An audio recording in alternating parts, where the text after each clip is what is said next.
Bismillahirrahmanirrahim. Assalamu alaikum dear students. I hope you all are fine.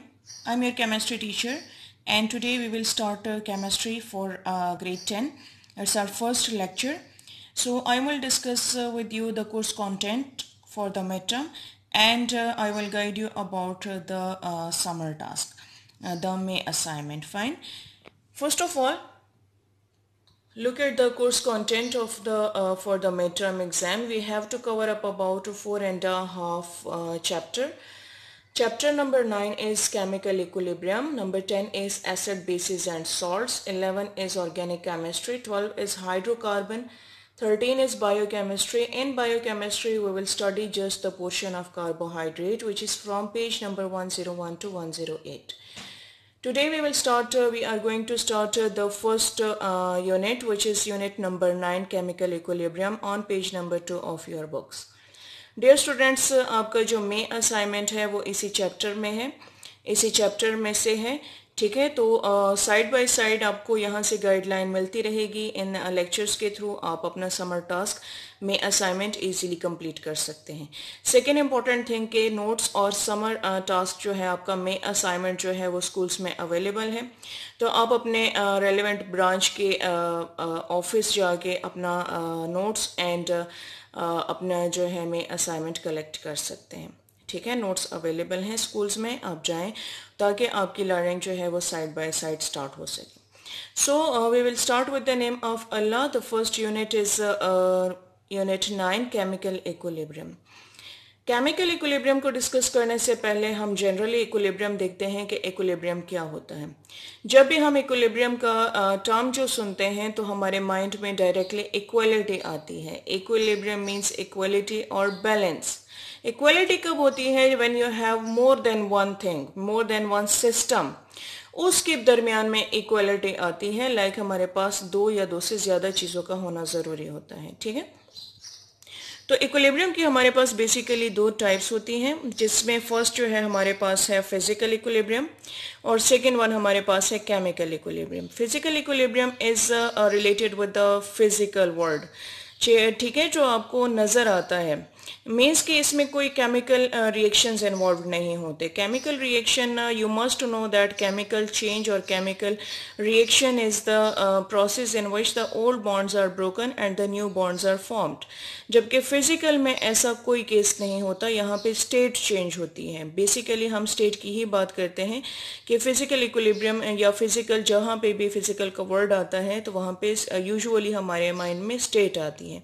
Like state जो है आपके पास liquid, solid और gas की हम बात कर सकते हैं, और भी फिजिकल प्रॉपर्टीज़ हो सकती हैं, ठीक है, जैसे बॉइलिंग हो गया, मेल्टिंग हो गया, डेंसिटी वगैरह हो गई, ये फिजिकल में आता है। जब हम इक्विलिब्रियम की बात करते हैं तो इक्विलिब्रियम में यहाँ पे हमारे पास दो प्रोसेसेस का होना ज़रूरी होता है, दो या दो से ज़्यादा भी हो सकते हैं। तो फिजिकल इक्विलिब्रियम में फर्स्ट ऑफ ऑल हमारे पास है स्टैटिक इक्विलिब्रियम, जिसमें स्टैटिक का मतलब होता है स्टिल, मतलब रुका हुआ, स्टॉप्ड, ठीक है। इक्विलिब्रियम अटेन हो गया मतलब एक चीज़, एक प्रोसेस है, एक बॉडी है जिसके ऊपर, ये फिजिक्स का बेसिकली टॉपिक है तो आपको वहाँ से इसकी बेटर अंडरस्टैंडिंग हो सकती है, ठीक है। लेकिन मैं आपको ये बताऊं कि यहाँ पे हमारे पास एक मेन सेंट्रल बॉडी है जिसके ऊपर मुख्तलिफ साइड से बहुत सारे फोर्सेस जो है एट अ टाइम एक्ट करते हैं। जब वो एक्ट करते हैं तो क्या होता है कि वो बॉडी स्टिल हो जाती है, मतलब उसको इक्वलिटी के साथ इक्वल एंड अपोजिट फोर्सेस जब अप्लाई की जाती हैं तो वो स्टैटिक हो जाता है, स्टॉप हो जाता है, ठीक है। ये कम्प्लीटली स्टॉप्ड फॉर्म में है, इसमें मूवमेंट नहीं होती। इस प्रोसेस को हम कहते हैं स्टैटिक इक्विलिब्रियम। सेकेंड हमारे पास है डायनामिक इक्विलिब्रियम, जिसको मूविंग और इन प्रोसेस हम कह सकते हैं। यहाँ पे हमारे पास जो बेसिक थिंग है वो ये है कि इसमें दो सिस्टम्स इन्वॉल्व होते हैं, ठीक है, दो प्रोसेसेस इन्वॉल्व होते हैं। For example tug of war बच्चे खेलते होते हैं तो उसमें क्या होता है कि हमारे पास दो टीम्स होती हैं, ठीक। उन टीम्स को एक बड़ा सा रोप दे दिया जाता है और रोप के बिल्कुल सेंटर में एक पॉइंटर लगा दिया जाता है, ठीक है। वहाँ पे उनका ये सेंट्रल पॉइंट होता है कि ये जो पॉइंटर है जिस टीम की तरफ वो ज़्यादा मूव करेगा तो क्या होगा कि वो टीम विनर हो जाएगी। अब इसमें आप देख सकते हैं कि हमारे पास टग ऑफ वॉर में इस तरह से होता है कि एक को हम कहते हैं फॉर एग्जांपल टीम ए, दूसरी हमारे पास हो जाती है टीम बी। दोनों टीम्स में इक्वल मेंबर्स होते हैं, ठीक है। Now both of the teams will try to pull the rope towards themself. अब वो उसको पुल करते रहते हैं, तो क्या होता है कि हमें इस तरह से नज़र आता है, जो ऑडियंस होते हैं, जो ऑब्जर्वर्स होते हैं, उनको इस तरह से नज़र आता है कि रोप मूव ही नहीं कर रहा, क्योंकि उसका पॉइंटर जो है वो उसी जगह पे रुका हुआ है। हालांकि दोनों जो टीम्स हैं वो दोनों फोर्सेस अप्लाई कर रही हैं, बट चूंकि वो अपोजिट डायरेक्शन में है और इक्वलिटी में है, तो इस वजह से वो जो पॉइंटर है वो मिड में ही रहेगा। लेकिन जब आपके पास एक टीम ज़रा ज़्यादा उसको अपनी तरफ पुल कर लेगी, फोर्स ज़्यादा अप्लाई कर लेगी, तो वहाँ पे उसका इक्विलिब्रियम जो है वो डिस्टर्ब हो जाएगा और वो टीम विनर हो जाएगी, ठीक है। यही आज हमने डिस्कस करना है, इसको हम एक जनरल एग्जाम्पल के थ्रू डिस्कस करेंगे। तो आई होप कि इस टग ऑफ वॉर से थोड़ा बहुत आपको आइडिया मिल जाएगा। केमिकल इक्विलिब्रियम जो है वो related to the reversible chemical reactions होते हैं, ठीक है। रिवर्सिबल केमिकल रिएक्शन जो है वो मैं आपको आगे एक्सप्लेन करती हूँ, but first we will move towards the dynamic equilibrium, ठीक है। डायनेमिक इक्विलिब्रियम हमने डिस्कस करना है और उसके लिए हमें जो है एक सिस्टम चाहिए। एक हम एग्जाम्पल इसकी लेते हैं। फॉर एग्जाम्पल सिस्टम हमारे पास है कि we have taken an open container and we are doing the heating processes, ठीक है। यहाँ पे हमारे पास दो एग्जांपल्स मैं आपको बताऊंगी, दो सिस्टम्स आपको क्लियर करूंगी। फर्स्ट सिस्टम में हमने कंटेनर को ओपन रखा है, ठीक है। यू कैन सी हमारा पॉट जो है वो ओपन है और इसमें जो है वाटर मौजूद है।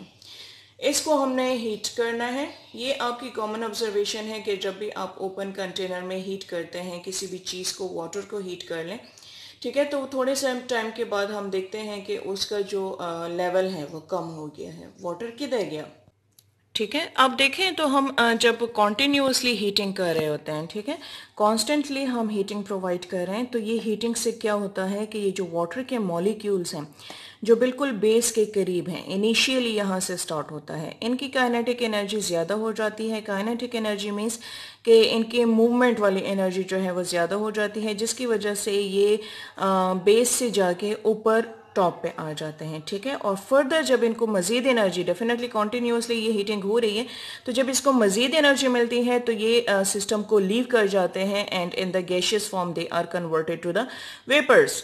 ये सिस्टम को लीव कर गए and now they are vapours. यही वजह है कि जब हम ओपन कंटेनर को में हीटिंग करते हैं वाटर की, तो उस वाटर का लेवल कम हो जाता है बिकॉज वेपर्स बनते हैं और वो एवोपरेट होना शुरू हो जाते हैं, ठीक है। इस प्रोसेस को हम कहते हैं एवोपोरेशन। तमाम टेम्परेचर पे हो सकती है, लेकिन अगर आप हीटिंग करते हैं तो ये प्रोसेस जो है एवोपोरेशन का वो बढ़ जाता है। अब आ जाएं एक क्लोज्ड कंटेनर की तरफ, ठीक है। ये हमारा बेसिक जो है डायनामिक इक्विलिब्रियम हम यहाँ पे अचीव कर सकते हैं, ठीक है, क्योंकि मैंने आपको बताया कि इक्विलिब्रियम के लिए हमारे पास दो सिस्टम का होना ज़रूरी है। अब इधर देखें बेटे कि यहाँ पे हमारे पास जो कंटेनर है वो क्लोज्ड है। हीटिंग हमने की, लोअर मॉलिक्यूल जो है वो एवोपोरेट कर गए, बट एवोपोरेट करने के बाद, वेपर्स में कन्वर्ट होने के बाद, इनको कोई स्पेस नहीं मिलता कि ये एस्केप बैक कर सकें, ठीक है, एस्केप कर सकें, यहाँ से इस सिस्टम को लीव कर सकें। क्यों? क्योंकि कंटेनर ओपन है। आपने ऑब्जर्व किया होगा कि जब भी आप हीटिंग करते हैं और उसका लिड क्लोज होता है, आप लिड उठाते हैं तो उसके अंदर, लिड की जो अंदर वाली साइड है उस पर ड्रॉपलेट्स नज़र आते हैं, आपको वाटर के ड्रॉपलेट्स नज़र आते हैं। तो वो कहाँ से नज़र आते हैं? वो वही ये एवापोरेटेड मॉलिक्यूल्स होते हैं, ठीक है। अब इस बात को समझें कि यहाँ पे हीटिंग जो है हो रही है, तो ये जो लोअर पोर्शन है यहाँ पे एनर्जी ज़्यादा है as compare to this lid, ठीक है। यहाँ पे एनर्जी कम है और यहाँ पे एनर्जी ज़्यादा है। जब ये कम एनर्जी है यहाँ पे, तो जो एवोपोरेटेड मॉलिक्यूल्स आए हैं वो एनर्जेटिक हैं, वो तो अपने साथ एनर्जी लेके आए हैं ना, हीट अप होके आए हैं। तो ये क्या करते हैं कि सराउंडिंग में अपनी हीट को एवॉल्व कर देते हैं। क्यों? बिकॉज इट इज़ नेचुरली हर एक हीटेड जो बॉडी होती है, it tries to evolve its heat, ठीक है। वो अपनी हीट को एवॉल्व करना चाहता है, और कहाँ पे एवॉल्व करेगा? जहाँ पे एनर्जी कम होगी। तो यहाँ पे देखें, यहाँ पे एनर्जी कम है। आपने ऑब्जर्व किया होगा कि जब हम विंटर सीजन में for example hot cup of T रखते हैं तो वो चाय बहुत जल्दी ठंडी हो जाती है। क्यों ठंडी होती है? क्योंकि सराउंडिंग में जो है आपके पास टेम्परेचर लो है, तो जो हाई हीट है आपके चाय की कप ऑफ टी की, वो एवॉल्व हो जाती है इनटू द सराउंडिंग, जबकि वही कप ऑफ टी जो है अगर आप समर में देखें तो वो इतना जल्दी ठंडा नहीं होता, बिकॉज सराउंडिंग की भी तो हीट ज़्यादा है। तो जब आपके पास डिफरेंस आ जाए हीट का तो ये हीट एवॉल्व होती है, ठीक है। तो यहाँ से इन एवोपोरेटेड मॉलिक्यूल्स ने अपनी हीट को एवॉल्व किया, रिलीज किया। अब ये थोड़े से कूल डाउन हो गए हैं। जब कूल डाउन हो गए हैं तो ये वापस चले जाते हैं इस सिस्टम में, ठीक है। इस प्रोसेस को हम कहते हैं condensation. When the evaporated molecules lose their energy and come back into the liquid system, then this is called condensation. Same is the case आपने देखा होगा कि हमारे पास अब यहाँ पे जो क्लोज्ड कंटेनर है इसमें इसका वाटर लेवल जो है वो कम नहीं होता। प्रेशर कुकर की हम बात करें, कोई भी क्लोज्ड कंटेनर हो सकता है, लेकिन बाकियों में लिड में थोड़ा बहुत स्पेस होता है जिससे वाटर वेपर्स निकल सकते हैं। लेकिन प्रेशर कुकर की अगर आप बात करें तो उसमें एग्जैक्ट अमाउंट ऑफ वाटर ही हमें मिलता है। हालांकि प्रोसेस हुआ है, क्योंकि जो हमने मीट वगैरह या पल्सेस जो भी आप उसको कुक करना चाहते हैं वो कुक हो चुके हैं, लेकिन अमाउंट ऑफ वाटर जितना आपने डाला था वो एज इट इज़ मौजूद है। क्यों मौजूद है? क्योंकि इसके अंदर एवोपोरेशन और कंडेंसेशन दोनों प्रोसेसेस साइड बाय साइड हुए हैं। जितने वाटर मॉलिक्यूल्स एवोपोरेट हुए थे तो ऑलमोस्ट उतने ही कंडेंस बैक हो जाते हैं और आपका वाटर लेवल जो है वो सेम रहता है। अब इनिशियली हमारे पास क्या होता है कि यहाँ पे हम दो प्रोसेसेस, दो टर्मिनोलॉजीज को समझते हैं। एक है हमारे पास रेट, जिसको हम कॉमनली कहते हैं स्पीड, ठीक है। So the speed is the process taking place, rate is the process taking place in a specific time. इसका मतलब क्या है? इसका मतलब हमारे पास ये है कि फॉर एग्जांपल हमारे पास यहाँ पे बहुत सारे मॉलिक्यूल्स हैं, हंड्रेड्स ऑफ मॉलिक्यूल्स हैं वाटर के, ठीक है। तो उसमें एक पर्टिकुलर अमाउंट, अगर मैं आपसे कहूँ कि 10 मॉलिक्यूल्स 1 मिनट में एवोपोरेट हुए हैं, ठीक है, तो ये उसका रेट हो गया। कितना रेट है इसका? 10 मॉलिक्यूल्स पर मिनट आर एवोपोरेटिंग। अब जब कंडेंसेशन स्टार्ट हो जाती है तो कंडेंसेशन का लेवल इनिशियली कम होता है, क्योंकि वो जल्दी जल्दी कूल डाउन नहीं हो रहे होते हैं, ठीक है।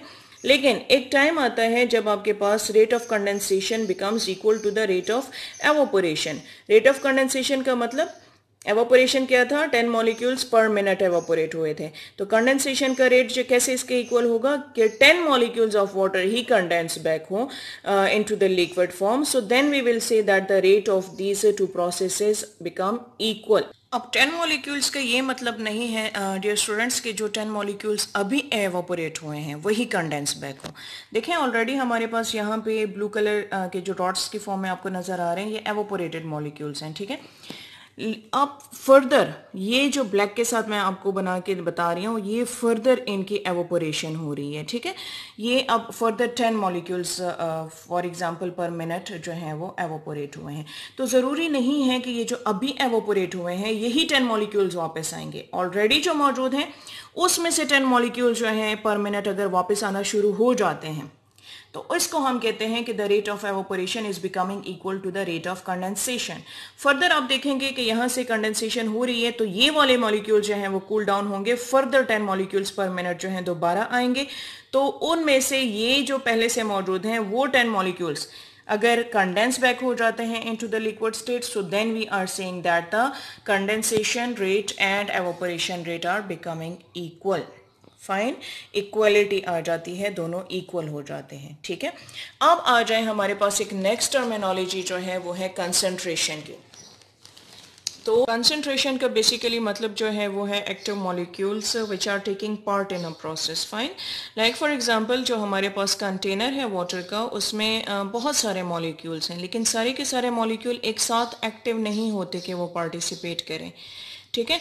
उसमें जिनके एनर्जी ज़्यादा होती है वही उसको जो है एवोपोरेट करेगा और वही जो एनर्जी लॉस करेगा तो वो वापस कंडेंस बैक होगा, ठीक है। So the active participants are basically called the concentration. अब हमारे पास देखें कि इनिशियली रेट ऑफ एवोपोरेशन जो है वो हाई होता है। क्यों हाई होता है? क्योंकि अभी तो कंडेंसेशन का प्रोसेस स्टार्ट ही नहीं हुआ। एवोपोरेटेड मॉलिक्यूल्स इतने नहीं हैं कि वो अपने एनर्जी लॉस करें और कम बैक कर सकें। लेकिन जो जो हमारे पास वेपर्स के अमाउंट बढ़ती जाएगी तो वो अपने एनर्जी लॉस करना शुरू कर देते हैं, और जब लॉस करते हैं तो वो क्या हो जाएंगे? कंडेंस होंगे। फिर उसके बाद एक ऐसा टाइम आता है जिसमें हमारे पास rate of evaporation becomes equal to the rate of condensation. जो अभी मैंने आपको एक्सप्लेन किया है, फॉर एग्जांपल हमारे पास 10 मॉलिक्यूल्स एवोपोरेट करते हैं इन 1 मिनट, सो 10 मॉलिक्यूल्स ही हमारे पास कंडेंस बैक हो इन 1 minute. I am again saying that ये वही मॉलिक्यूल नहीं है जिन्होंने अभी एवोपोरेट किया था, ये उससे पहले के एवोपोरेटेड मॉलिक्यूल्स मौजूद हैं जो कि अपनी एनर्जी लॉस करते हैं। स्टार्ट में या एक या दो जो हैं वो आ रहे होते हैं, क्योंकि जितनी अमाउंट ज़्यादा बढ़ती जाएगी उतना ही नंबर ऑफ़ मॉलिक्यूल्स भी बढ़ते जाएंगे। तो एक टाइम ऐसे आता है जिसमें इन दोनों का रेट जो है, इन दोनों की स्पीड जो है, मीन्स जिस स्पीड के साथ एवोपोरेशन हो रही है उसी स्पीड के साथ कंडेंसेशन होती है। ठीक है, इसको हम कहते हैं this is the dynamic equilibrium. Now both of the processes are taking place but in equal rate, same speed in opposite direction. ठीक है, सो यहाँ पे हम कहते हैं कि ये एवोपोरेशन हो रही है और यहाँ पे कंडेंसेशन भी हो रही है, तो इस प्रोसेस को कहा जाएगा डायनेमिक इक्विलिब्रियम। अगर हम इसको देखें, ऑब्जर्व करें, तो ऐसे लगता है जैसे कि प्रोसेस स्टॉप हो गया है। लाइक प्रेशर कुकर में हम देखें तो हम कहते हैं यहाँ पे कुछ हुआ ही नहीं है, क्योंकि अमाउंट ऑफ वाटर तो सेम है। लेकिन जब आप फूड को देखते हैं तो वो आपका कुक्ड है, इट मीन्स के दोनों प्रोसेसेस हुए बट एट अ टाइम हुए, तो इसकी वजह से आपका वाटर लेवल जो है वो कम नहीं हुआ। उसके बाद आ जाएं, जब डायनामिक इक्विलिब्रियम हो जाता है तो उसमें concentration of evaporated molecules and condensed molecules become constant not equal. ठीक है, इस पॉइंट को समझें। कांस्टेंट का मतलब होता है कि हमारे पास एक same number, like 10 molecules evaporating, 10 molecules condensing. ये इक्वालिटी नहीं है डियर स्टूडेंट्स। यहाँ पे इक्वालिटी तब होती है क्योंकि हमारे पास, मैंने आपको बताया कि ये जो मॉलिक्यूल्स हैं जो एवोपोरेट हुए थे, बहुत सारे होते हैं। ठीक है, अब वो सारे के सारे एक साथ नहीं कंडेंस बैक होते, तो यहाँ पे कांस्टेंट का ये मतलब है कि वो स्टिल हो जाते हैं। लाइक 10 मॉलिक्यूल्स एवोपोरेट कर गए, 10 मॉलिक्यूल्स कंडेंस बैक कर गए, not the same molecules, they can be the other ones जो कि पहले से मौजूद हैं। This is the state of dynamic equilibrium. ठीक है, अब इसको देखें। नाउ यू कैन सी कि हम इसको कैसे लिख सकते हैं। हमने जो प्रोसेस किया है वो है कि वाटर जो कि लिक्विड फॉर्म में था, जब उसको हीट किया गया तो वो वेपर्स में कन्वर्ट हो गया, मतलब गैशियस स्टेट में कन्वर्ट हो गया। इसको हमने कहा ये एवोपोरेशन का प्रोसेस है। ठीक है, instead of saying that water is heated and it is converted into the gaseous vapours and the process is called evaporation, we have just written a chemical reaction. ठीक है, एक रिएक्शन की form में हमने इसको लिख लिया। यहाँ पे ये इन्होंने रिएक्ट किया है, मतलब ये रिएक्टेंट्स हैं जिसके ऊपर प्रोसेस हुआ और ये हमारे पास प्रोडक्ट बन गया। सेकंड प्रोसेस जो हमारा हुआ है, क्योंकि कंटेनर क्लोज था, तो सेकंड प्रोसेस क्या हुआ है, अब ये हमारे पास रिएक्टेंट्स हैं जिन्होंने रिएक्ट किया है। ठीक है, क्या चीज़ें हैं, वेपर्स हैं इन द गैशियस फॉर्म। जब वो कूल डाउन हो गए हैं तो वो वाटर में कन्वर्ट हो गए and this process is called condensation. Instead of writing the two reaction separately, क्या किया जाता है कि इसको रिप्रेजेंट किया जाता है एक डबल एरो के साथ। Now you can see it is a reversible reaction, A reversible process. Evaporation can be condensed back. ठीक है, water molecules can be converted into vapors by the process of evaporation and they water vapors can convert again into the water liquid form in the process of condensation। तो उसके लिए देखें हम लिखते हैं कि water जो कि liquid form में था, फर्स्ट स्टेप में ये एवोपोरेट हुआ है, वेपर्स में कन्वर्ट हुआ है। रिएक्शन को देखें, रिएक्शन का जो एरो हेड है वो हमने हाफ लगाया है, it is a half headed, क्योंकि आधा प्रोसेस इसका हुआ है और आधा प्रोसेस इसका हुआ है, दोनों सेम रेट में है, तो हम इसको हाफ हेडेडली डबल एरो के साथ शो करते हैं। ठीक है, अब देखें तो हमने आज जो डिस्कशन की है वो अबाउट द डायनामिक इक्विलिब्रियम हमने डिस्कस किया है। डायनामिक इक्विलिब्रियम के लिए क्लोज्ड कंटेनर का होना ज़रूरी है। Equilibrium can not be attend in an open container. Second, इसका जो प्रोसेस कंडीशन है, कंडीशन का मतलब है कि ये कंडीशन हम प्रोवाइड करेंगे तो हमें ये रिजल्ट मिलेगा। ठीक है, सेकेंड इसकी कंडीशन ये है कि टेम्परेचर को कांस्टेंट होना चाहिए। ये नहीं कि आपने 1 मिनट में उसको हीटिंग ज़्यादा दे दी है तो दूसरे मिनट में आपने उसकी हीटिंग कम कर दी है। अगर कांस्टेंट टेम्परेचर के साथ चलेगा तो आपको इक्विलिब्रियम का रेट मिलेगा। ये भी एक बात है कि अगर आप टेम्परेचर को इंक्रीज कर देते हैं किसी टाइम पीरियड में तो ये इक्विलिब्रियम डिस्टर्ब हो जाएगा, मतलब कि एवोपोरेशन डेफिनेटली फिर उस टाइम में ज़्यादा हो जाएगी। लेकिन अगर फिर उस हाई टेम्परेचर को आप मेंटेन रखते हैं तो उसके अकॉर्डिंग कंडेंसेशन भी उसी के मुताबिक आना शुरू हो जाती है। After some time they will again retain their equilibrium. ठीक है, वो वापस अपने इक्विलिब्रियम फॉर्म में आ जाएंगे।